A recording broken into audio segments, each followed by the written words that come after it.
LinkedIn provides a powerful advertising platform for technical marketers. You can be highly prescriptive about who you're targeting and create ads that are in all sorts of form factors. But with it comes a higher price tag than other social peers and search advertising. So with all of that in mind, it's really important to troubleshoot your ad, measure its success, and follow best practices. Well, that's what we're here to do today, to get in the head of a LinkedIn advertising expert on how to improve your LinkedIn ad performance. Let's do this. Welcome to Content Marketing Engineered, your source for building trust and generating demand with technical content. Here is your host, Wendy Covey. Hi, and welcome to Content Marketing Engineered. On each episode, I'll break down an industry trend, challenge, or best practice in reaching technical audiences. You'll meet colleagues, friends, and clients of mine who will stop by to share their stories. And I hope that you leave each episode feeling inspired and ready to take action. Before we jump in, I'd like to give a brief shout out to my agency, TREW Marketing. TREW is a full-service agency located in beautiful Austin, Texas, serving highly technical companies. For more information, visit TREWmarketing.com. And now on with our podcast. Well, hey everyone, our March LinkedIn Madness mini-series is in full swing, and I'm so excited to have on the show today AJ Wilcox. He's the founder of B2 Linked, an official LinkedIn partner, host of the LinkedIn Ad Show, which is a podcast that you can go check out. And he's managed some of the world's largest LinkedIn ads accounts. So thank you so much for being on the show today, AJ. I'm so stoked to be here, Wendy. Thanks so much for having me. We love your podcast. My whole team are big listeners of it. And, I heard something on one of your episodes I wanted to ask you about. Bring it on. Well, you had a knee injury. You tore your meniscus, right? Yeah. I want to know the story. Do you have some cool backstory of how it happened? Because I know you're big into, hiking, you're a triathlete. So lay it on me. What happened? Man, I wish it was a cool story. Oh. This was back a little while ago, but I didn't tell anyone, but I was taking a parkour class. And this isn't the knee injury. This was an ankle. But I was like, oh, this is cool. I'm definitely like the oldest and the fattest guy in this parkour class. No. But I had a blast doing it. And then I ended up hurting my ankle in class. But I was so embarrassed because the injury happened like during the warm up when we were literally just running around in circles to get warm. No. It wasn't because I did some like crazy jump or anything. Anyway, of course. This is even less cool. At the beginning of COVID, I work on a treadmill desk. And so I got my mileage up. I was training to do like a lot of mileage. And I got to the point where I was doing like a full marathon every day, 26 miles. Wow. And yeah. And so I was like in really good shape. And even at the beginning of COVID, when I was panic eating, like I'm sure everyone else was, you don't know what's going on. I was still losing weight, walking a full marathon. I was like, oh, this is great. And then I went on a hike with a friend. And while I was hiking, I didn't feel anything. I just came back and felt pain the next morning, and the pain didn't go away until I had surgery like 9 months later. So I knew it was a hike. That was my theory. Well, yep. I wanted to share. So I also have torn my meniscus. I'm like kind of like putting up with it right now, but I did it fishing. No way. This is so random, but I was fishing where you wade fish, like in the water at the coast off of Corpus Christi, Texas. And my boots were kind of stuck in the mud and I just turned, right? They twisted just enough, but kind of like you, I didn't really feel much at the time. But then later that evening I'm walking and all of a sudden my knee just kind of gives out on me. So I know it stinks. Your story is still cooler than mine. Well, I gave you a chance. All right. Yeah. Point one for Wendy. Well, I have a battery of questions for you. I'm super excited. But before we get there, I always find it interesting, when I run across other agencies like TREW Marketing that have a really specific niche. So for TREW, it's marketing to highly technical audiences like engineers. And I know for B2 Linked, it's LinkedIn mastery. So what led you to narrow your agency's focus into this area? Big, like a large number of factors, but essentially early on in my career, I used to call myself a search engine optimization guy. And I would look at people like Rand Fishkin on stage when I go to conferences, and I'm like, I want to be him when I grow up. And when I would pitch to conferences, they're like, oh, well, you're the 300th like overweight, middle-aged white guy with facial hair, like who wants to speak on SEO. Sorry, like we have enough. And so I was always looking like, okay, so what's the niche that I can really control? Mm-hmm. And then long story short, I stumbled onto LinkedIn ads while working for a previous employer. They ended up becoming the most profitable ad channel we had, even though it was, I was doing a lot of SEO and a lot of Google ads. Yeah. And I just eventually, it consumed all my attention because it was performing so well. Mm-hmm. And I grew it to become LinkedIn's largest spending account in the world. And after you've run the biggest account, it's kind of time to say, all right, well, maybe I should focus on here. Maybe there's I'm skilled in this area. Yeah. Well, you certainly are now, obviously, given all the history since then. So very interesting. And that's why we turned to you. In fact, one of my staff, Julia, saw you speak at Inbound and was just very impressed with your knowledge in this area. So that's awesome. Yeah. Well, let's start with an easy one. Who should and who should not advertise on LinkedIn? Yeah, and it's a really important question because Facebook and Google, both of them started with really low pricing, and they let everyone who wanted to come and try it out, have a lot of success, and then they went and told their friends. They all grew in a really grassroots kind of way. And LinkedIn has always been expensive. They set a minimum cost per click of $2 back in 2008. And so while you could pay less than 30 cents a click on Google and less than a cent on Facebook, LinkedIn was like, no, $2 a click. And so they essentially started by saying, we're going to be premium priced here. Mm-hmm. And what that means is, and as competition has increased over the years, prices have as well, of course. So because of that, LinkedIn ads are expensive, and they're kind of unapologetically expensive. And that means that if you're going to make money off of them, it means you got to have a pretty significant, like either deal size or lifetime value on the back end. So what we've found, exactly. Sure. So what we found is if you're doing business to business lead gen, as long as you've got a lifetime value that's, let's say, $10,000, $15,000 or more, then LinkedIn ads are a total no-brainer. But if you're selling software that's like, $10 a month, like good luck. Your cost per click is going to be $10 a month and it won't be profitable. Okay, that's a good litmus test. So for companies that are on the smaller size, let's say their deal meets that minimum threshold, what about budgeting? Is there a minimum effective budget where if you don't have at least X per month, like forget it, it's never going to work for you? It depends on how patient you are. What we've found over time is that if we talk to a company and we go, hey, your budget's really low, so it's probably going to take 2, 3, 4 months to really see the results here. Usually they go, oh yeah, for sure, we're patient. And then 3 days later, how are things looking? And so what we've decided is basically, don't spend anything less than about $5,000 a month if you want to make sure that you can see like, yes, results are happening and here's what we can do to improve them. If you're spending too much less, it's pretty easy to fall into the trap of like, ooh, I want to get in and optimize.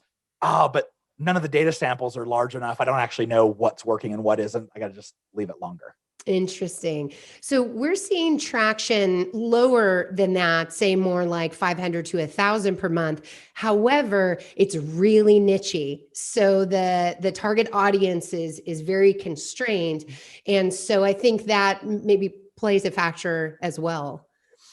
Yeah, and especially with account-based marketing, like the ABM campaigns where you essentially can go to your sales team and say, hey, give me a list of the top 50 accounts you want to work with.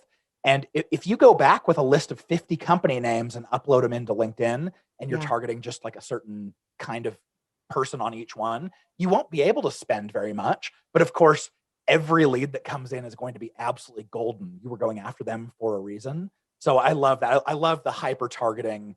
It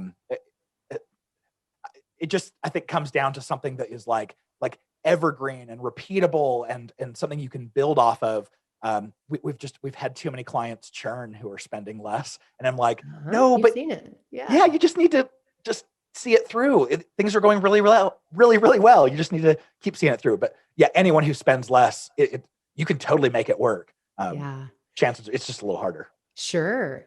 So when you have someone that has a larger budget versus smaller, are the benchmarks for success any different? It sounds like time is one of them. So the more you spend, you can see results more quickly. You can iterate on things. What else?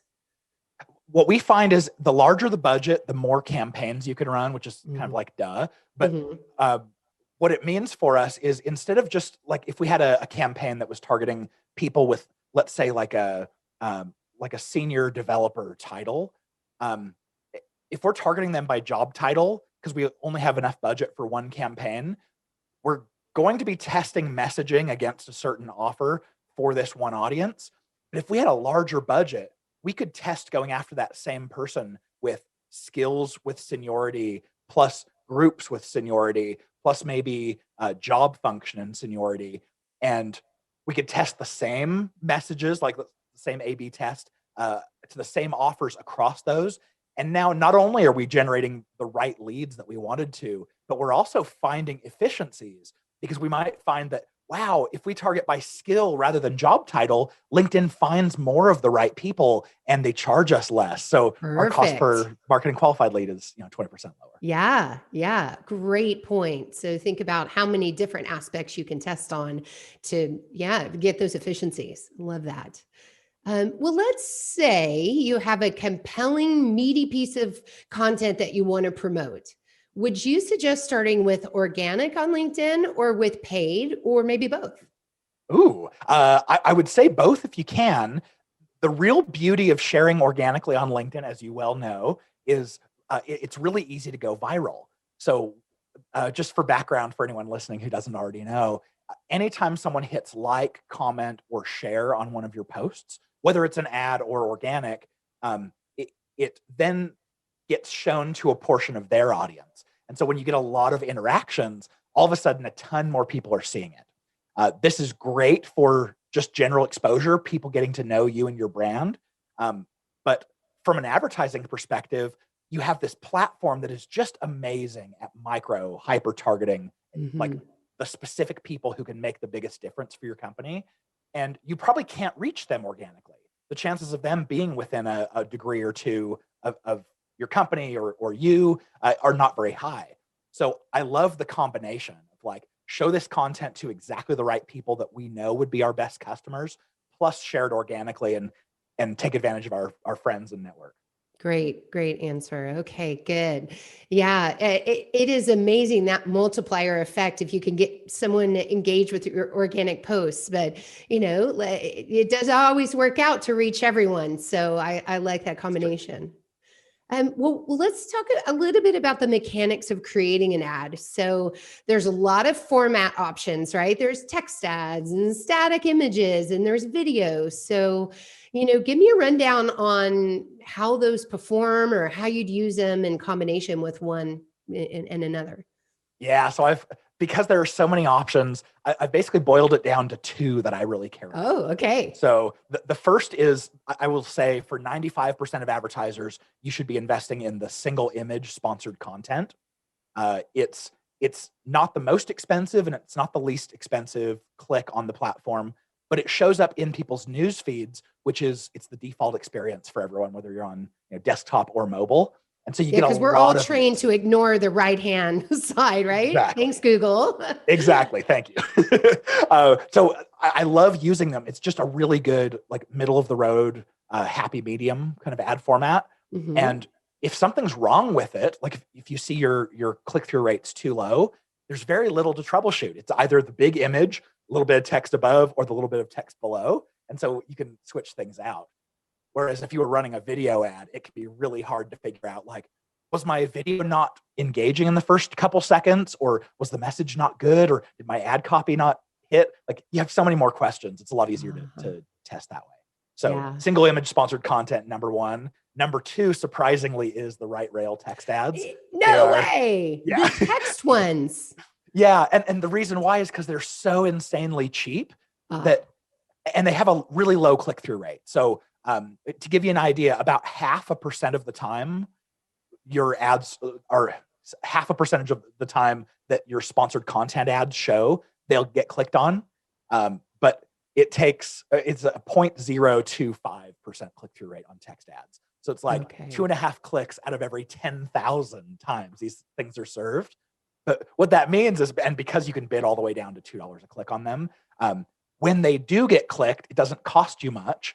But when they don't get clicked, they're essentially still, free branding impressions that when you run both at the same time, we found that just by virtue of these text ads running, they cause our click-through rates to increase on our sponsored content by like 13%. That's a big increase. And totally. free, almost free way to increase your performance. Wow. Yeah. So awareness means something, right? Yes. Right there. Yeah. Okay. Well, on the organic side, I feel like video is the way to go just because of that hover rate, right? So you see people interacting with it longer, and that seems to make that algorithm happier on LinkedIn. So and interesting comparison, ads versus organic. And video ads, like I will recommend video ads all day long on YouTube and on Facebook ads. But on LinkedIn, we pay an average of like 10 to 25 cents per person who watches at least 2 seconds. So they're pretty spendy. But if you have proven creative that really works, absolutely bring it over. But it's expensive to test into. Okay. So let's talk about some mistakes. So what are some typical mistakes that you see advertisers making that cost money? Yeah, unfortunately, the biggest mistakes that we see are the ones that LinkedIn recommends you make. No. When you go to build a campaign, there are 3 things that happen that are usually bad for you. So the first is they will auto check a box that says enable audience expansion. And this box is basically the COVID-19 of LinkedIn ads. It's total poison. But they think that it's worthwhile. I wholly disagree. This is like, if you're paying LinkedIn the premium for the traffic that you are, then you might as well be ultra specific about who you're going after. You don't want to leave it up to LinkedIn to decide, ooh, they say they're going after doctors. I think a dentist is close enough to a doctor. Let me throw them in. Yeah, I completely agree. Yeah. So that's number 1. Number 2 is about 90% of the time, the most expensive way to pay for traffic on LinkedIn is by bidding by cost per impression. And the default option they drop you at is basically cost per impression bidding, where they can bid as high as they want. They call it auto bidding or maximum delivery. And like I said, 90% of the time, that's the most expensive way to bid. So what I would recommend is change that to max cost per click bidding, where you're saying, hey, LinkedIn, I'm only going to pay when someone is actually taking action and clicking. Pay for performance. Yes, exactly. And rather than doing what LinkedIn says, which is like, ooh, bid really high to like puff up your ego against your competition, instead start by bidding really low and only bid higher when you need more traffic than what you're currently getting.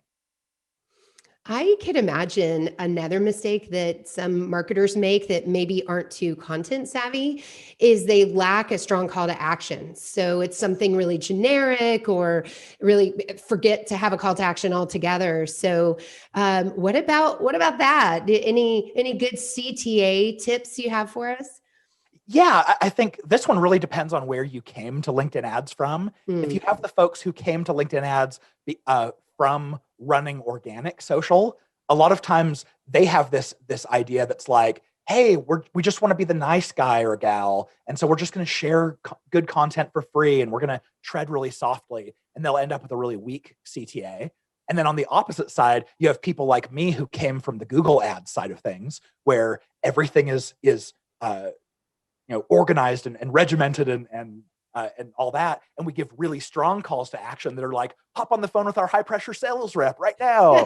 And what we find is like both approaches aren't really a good fit for LinkedIn ads. If you don't have a strong enough call to action, no one's going to click and do it, and you'll end up paying too much. And if you come in pushing people right to like a really high friction kind of ask, then people won't click, or if they do, they're looky-loos and they won't convert. So having a call to action that is something where you're providing value, and in exchange, you're also asking for them to fill out a form, that's generally the best approach. Great. So I was just about to ask that, because we want that form. It does have to be a long form, but we do want some information. So that's acceptable. That will work if it's a meaty piece that looks like it's high value, is what I'm hearing. Exactly. And that's the thing, is us as marketers, we need signals to show us what's working. And so if you say, hey, we're not going after conversions, we're going to be nice guys and gals, and we're just going to drop them on a blog post and see what happens.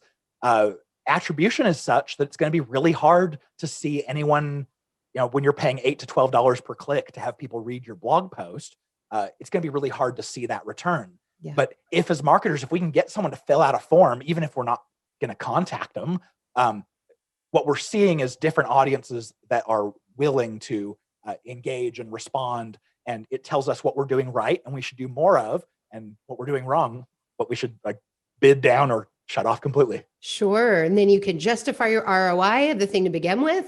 And of course, begin to nurture that lead later for sales. Totally. Yeah. Well, once a marketer, say, builds this perfect ad, they have this awesome call to action, it's all great. How long should this ad run? Is there, a time where you have just, less effect or results peter out? Potentially, yeah. So I'll go a few different directions on this one. Okay. When we launch an ad, for the first day or two, we're watching really closely to see what the click-through rate is. Now, most marketers will say, oh, click-through rate doesn't mean anything. And I agree, except for the first couple days. First couple days, this tells us how interesting our ads are to our target audience. So we're watching that closely. Mm-hmm. And then after we get enough clicks, then we kind of shift from caring about click-through rate to caring about the conversion rate. And so after 3, 4, 5 days, a week, we're looking at our cost per conversion and conversion rates. That being said, after about the average is 27 to 33 days, your ads that you're showing to the same people, they'll start to see them again and go, oh, I've already seen that. And they'll I didn't care about it the first time. I don't care about it the second or third time either. Exactly. And so if you're watching over time, you'll notice your click-through rates starting to dive after about a month. And so that's what we recommend is, create good ads, watch them for a few days, make sure they're getting good click-through rates, make sure they're converting, but then look to replace them and refresh them after about a month. Yeah. So we've been following that same principle too. And so then when that month is over, so let's talk about refresh. So is that a completely new call to action, or is that a creative refresh, or it could be all sorts of things, I guess? Yeah, I would prefer a new offer, like testing something completely different. Yeah. Because we know that with social, any offer is only going to live for so long. So if you find something that works, you want to milk it for all it's worth. Okay. And so what that means is if you have a new offer, you want to find out very quickly, like, hey, is this the new one we should go all in on? Or if you don't have new offers, if you're just like, hey, our offer hasn't changed, it's still the same ebook or the same guide or whatever, then just a visual refresh is enough. If people aren't going to remember ad copy that they read, 3 weeks ago or a week ago, so if you just change the image to something radically different, then they'll think they're seeing it again for the first time. And you can get away with that for 2-3 months without your click-through rates and your conversion rates totally tanking. Yeah. And I know this dates me to even say this, but how nice is it that we get all of this immediate feedback and can test things and change things on the fly versus print where we just didn't know anything. It's just fabulous. So love digital advertising. I studied marketing in school. Like I got my degree in marketing without a single digital marketing class. Yeah. And, I went into the workforce thinking I was going to be a brand manager on like Madison Avenue somewhere. Now, imagine my surprise when I was like, you can pay for metrics and see immediately? Right. Well, I started out planning trade shows, so I guess they're still around, but talk about expensive cost per lead. Totally. Yeah, especially in 2020. Wow. Yeah. Well, as we look forward into the rest of this year and into next year, what do you see on the horizon for LinkedIn ads? I betray myself a little bit here because we are a LinkedIn partner, and so I do get a look at the roadmap, and so I don't want to like divulge anything I shouldn't. Of but course. In general, what I see is LinkedIn is about 4 years behind Facebook with features, and so I think we can continue to see what's working really well on Facebook. Expect to have it rolled up at an accelerated pace in LinkedIn. Something like a 2 to 4 year horizon makes a lot of sense. I also look at it and say, LinkedIn has been playing a lot of catch up to the other platforms, but they also sit on a lot of data that is proprietary that could be incredible. So for instance, they know when someone keeps logging in from different places all around the world when they're doing business, like during business hours, they're like, oh, that person's a business traveler. And then one of their advertisers can say, hey, we only want to show ads to people that we know travel because we have this travel service or discounted flights or something. And that's the kind of thing that LinkedIn has that no one else would. So moving towards behavioral demographics instead of just the normal stuff that you find in the forum. Interesting. Well, for those non-LinkedIn partners out there that aren't privy to the secret information, where would you suggest they go to just keep current with everything that's happening with the LinkedIn platform? LinkedIn has a blog, the Marketing Solutions blog, but I haven't found it to be very complete. Like some features they'll announce, and then some they just won't do a write-up on. So I try to do a pretty good recap about twice a year on the LinkedIn Ads Show podcast. We'll do like a deep dive into the latest roadmap that LinkedIn has publicly made available. So I would say follow the LinkedIn Marketing Solutions blog, get as much out of it as you can, and then maybe check out the LinkedIn Ads Show podcast for maybe a more distilled look at it. Perfect. And it's like you knew we were about to segue into how do people find more information about you and your agency? We've talked about your podcast, but how can they find you? Yeah, I'm obviously on LinkedIn. So you are? Yeah. Imagine Real that. dated profile, I bet. No. Oh, I'm sure. Yeah, updated. No more than weekly. If you want to connect with me, I'd love to connect with all of you who are listening. Just make sure to customize the connection request and be like, hey, I heard you on Wendy's show. That would be great. Otherwise, I don't accept invitations where someone doesn't tell me why they want to connect. So that would work great. And the other thing is the LinkedIn Ads Show podcast. If getting down and geeky with LinkedIn ads like we have for the last little bit is your cup of tea, then you will not be disappointed by this podcast. Good. Well, I guess last question for those marketers out there that are looking to improve their LinkedIn ad performance, what's one just awesome piece of advice you have for them? Your success is going to depend wholly on your offer. So if you're trying to pitch an old ebook that's 3 years old that isn't valuable to anyone, and you're wondering why your performance sucks, like there's a good reason for that. And so before anything, consider, if I were my prospect, what would I just be like blown away if I saw? Is there some research report I could develop? Is there a webinar that taught them how to do something super valuable that they need right now? Think about that. Build your campaign around the offer, and you can't go wrong. Perfect. Thank you so much for your time today. It was really interesting getting in your head about LinkedIn advertising. I very much appreciate it. Hey, have me back anytime for a round 2. All right. Thanks for joining me today on Content Marketing Engineered.